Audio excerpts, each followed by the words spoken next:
고요. 그 다음에 내신 대비의 정석 문제 풀고요. 맞다.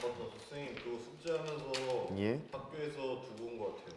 내신 대비 정석이요? 네. 뭐 적으면서 하면 되지 뭐. 다 풀진 않아요. 어이. 자, 등비급수 시작하죠. 등비급수. 무한급수라는 것은 부분합의 극한을 구하는 것이 무한급수였었어요. 부분합의 극한. 근데 수열의 일반항이 등비수열로 되어 있을 때 어떻게 바라볼까? 이게 무한등비급수거든요. 따로 떼져 있다는 얘기는 할 말이 좀 있다는 얘기인 것 같아요. 정의부터 봅시다. 무한급수의 일종입니다. 등비급수. 그러니까 무한급수가 부분합의 극한이니까 n을 무한대로 보냈을 때 SN의 극한을 구하는 것이 이제 무한급수였죠. 그러면 등비수열로 되어 있는 거예요. A의 n이 등비수열로 되어 있는 거니까 A의 1에다가 R의 n-1승 이렇게 되어 있는 거거든. 그러면 하러 가자. 리미트 n을 무한대로 보냈을 때 등비수열의 합을 계산할 텐데 1 빼기 공비 공식을 쓸게요. 1 빼기 공비, 1 빼기 공비 항수승 첫 번째 항 이렇게 하면 되겠죠? 그런데 얘가 공비의 절대값이 1보다 작게 되면 수열의 극한에서 요분이 0으로 죽습니다. 얘가 죽을 거라서 n이 변수니까 남는 건 1 빼기 공비분의 첫 번째 항 이렇게 남게 돼요. 그래서 무한등비급수라는 것은 무한급수의 일종인데 그때 걔가 수렴하려면 공비적 값만 보기 위해서는 요것만 딱 보시면 됩니다. 공비의 절대값이 1보다 작으면 0으로 수렴하니까 아래 n제곱이 0으로 수렴하는 거니까 그때의 수렴값은 1 빼기 공비분의 첫 번째 항이다. 그렇게 보시면 돼요. 1 빼기 공비분의 첫 번째 항이다. 따라서 하나 체크하시면 됩니다. 무한등비수열 교재에다 쓰라 그랬죠. 무한등비수열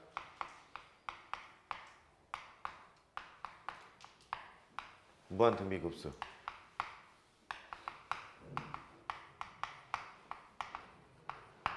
미적분원 S반은 마감입니다. 22명 이어서 마감이고 미적분원 S반은 어제 3학년 3월 모의고사를 봤어요. 걔들 나형을 봤는데 나형 시험 범위가 수투 전범위랑 미적분원 무한급수까지 있거든요. 나형을 봤는데 1등 컷이 84예요. 이번 3월 모의고사가 나형이. 근데 제일 잘 보내가 96이더라. 96이고 절반이 한 10명 정도가 다 1등급.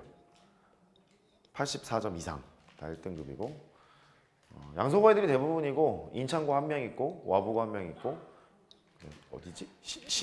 진건고 하나 있고 다른 학교 또 하나 있는데 하여튼 그렇게 되다 미적분원 S반은 마감이고 미적분원 A반은 한 14명 되나? 13명 되나? 그렇고 너희들은 이제 이렇고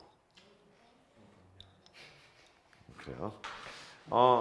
요지는 잘 하라는 소리야? 열심히 하자는 소리야? 알겠죠? 그래. 자, 무한등비수열이랑 무한등비급수 수렴 조건을 따지러 가야 돼. 수렴 조건은 둘 다 첫 번째 항을 먼저 보셔야 돼요.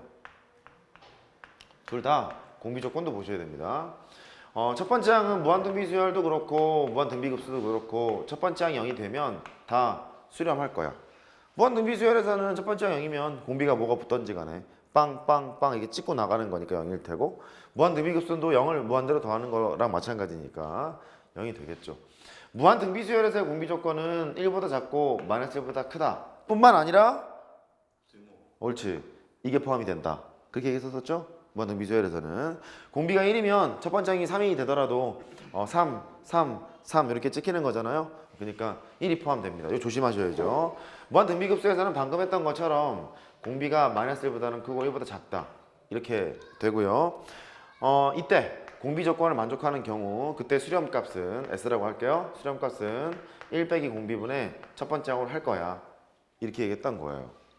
된 거죠? 이렇게 됩니다. 얘를 이제 봅시다. 얘를 보시면 얘 1번 뭐 토끼와 거북이 얘기 뭐 이런 거 할 수 있습니다. 아킬레스와 거북이 얘기. 아킬레스가 있고 거북이가 있는데 거북이가 좀 앞에서 뛰고 있다는 거죠. 아킬레스가 있어요. 그러면 제논의 역설 얘기인데 아킬레스는 결국 거북이를 따라잡지 못해 라고 얘기했다 그랬죠. 두 개 사이의 거리는 반응가야 되고 두 개 사이의 거리가 반응가야 되고 이런 식으로 얘기했던 것 같거든. 근데 얘가 이렇게 하는 거예요. 두 개 사이의 거리를 1이라고 한번 가정을 해보자. 가정을 한번 해보자. 두 개 사이의 거리에 반응 갔어요. 두 개 사이의 거리에 반응 갔어요. 또 두 개 사이의 거리에 반응 갔어요. 이렇게 수식으로 표현할 수 있겠죠? 이렇게 가는 거거든요. 근데 얘가 지금 등비수열의 합이잖아. 무한대로 합했잖아. 무한등비급수인데 공비의 절대값이 1보다 작으니까 수렴할 거고 그때 수렴값은 1 빼기 공비분의 첫 번째 항 이렇게 계산을 하겠죠.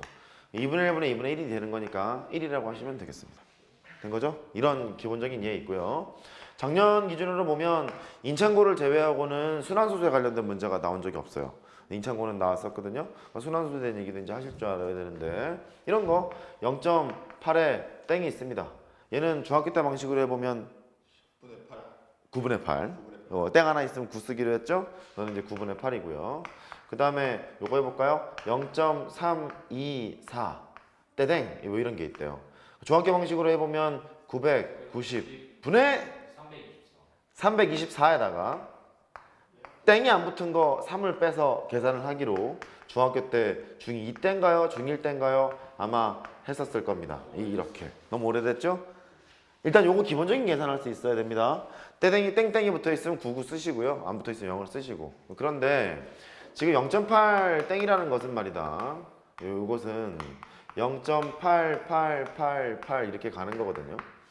그러니까 얘를 이렇게 쓰자는 거예요. 8에다가 0.1 이렇게 곱하시고 또 두 번째 8에다가 0.01을 곱하시고 세 번째 8에다가 0.001을 곱하시고 이렇게 가지 않았겠어요? 근데 얘가 가만히 봤더니 이것도 무한등비급수인 것 같은 거야. 공비가 0.1이죠? 공비가 0.1입니다. 공비 절대값이 1보다 작으니까 감사합니다. 작으니까 1 빼기 공비 첫 번째랑 0.8 이렇게 계산을 할 거예요.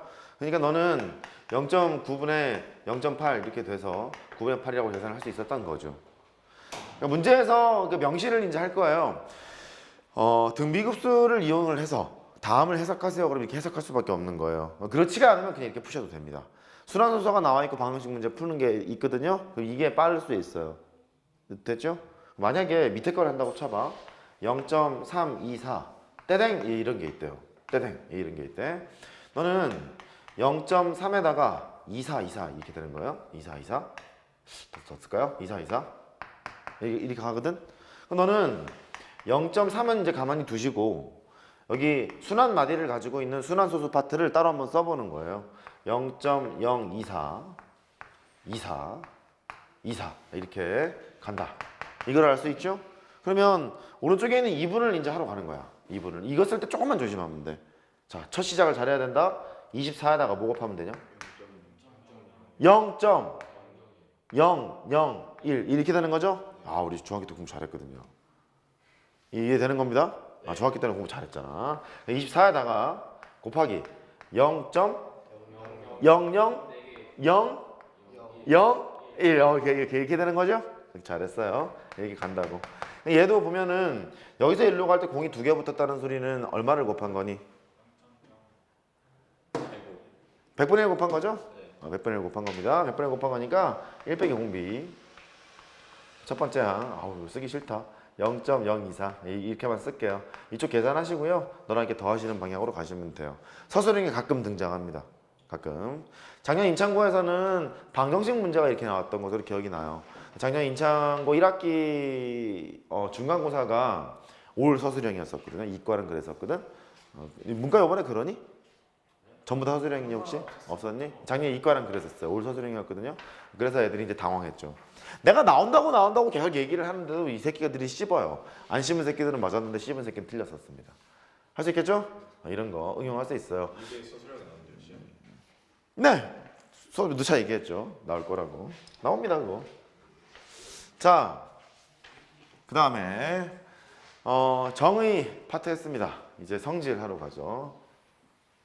그 문제를 보면 여기 되게 단순해요.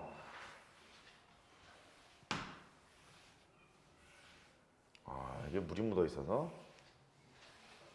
그 다음은 이제 활용인데 그 활용에서는 도형 문제에만 국한돼서 설명을 해보려고 해.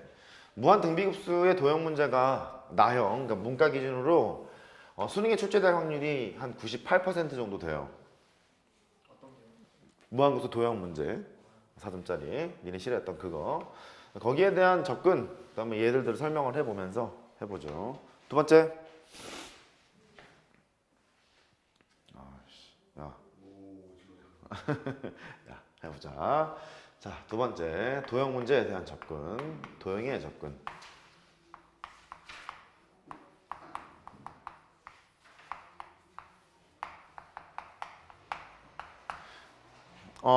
어떤 구조냐면요. 등비수열로 되어 있는 도형이 많이 나와요. 근데 무한대로 막 분할이 돼서 나오는 상황이기 때문에 그 도형들이 닮은 비를 가지고 있는 상태에서 대형변들이 다 일정한 비율로 축소가 되면서 조그맣게 되는 것으로 많이 나와요. 왜냐면 공비의 절대값이 1보다 작아야 수렴하잖아요. 그럼 공비의 절대값이 1보다 작다는 얘기는 뭐 2분의 1, 뭐 3분의 1 뭐 이런 거잖아. 그러니까 줄어들어야 되는 거죠, 아니? 그 줄어드는 도형들이 나오게 되거든요. 그러니까 우리가 했던 것은 수렴값은 이게 알고 있단 말이야. 수렴하게 되면 1 빼기 공비분의 첫 번째 항 이렇게 되는 거니까 공비의 절대값이 1보다 작은지만 확인이 되는 순간 이게 확인이 되는 순간 이렇게 구하면 되는 거거든요. 그렇잖아요. 그럼 이제 얘를 구하기 위해서는 방법이 이제 필요해. 방법 첫 번째 방법 어찌 보면 최후의 수단일 수 있어요. 최후의 수단 첫 번째 항을 구해 두 번째 항을 구해. 그럼 게임 끝나죠. 무한 등비급수임이 분명하니까 첫 번째 항 구하고 두 번째 항 구하면 이 상태 자연스레 공비도 이제 구할 수 있거든요. 공비도 구할 수 있으니까 구해. 근데 이거는 최후의 수단이야. 왜 최후의 수단이라고 얘기를 하냐면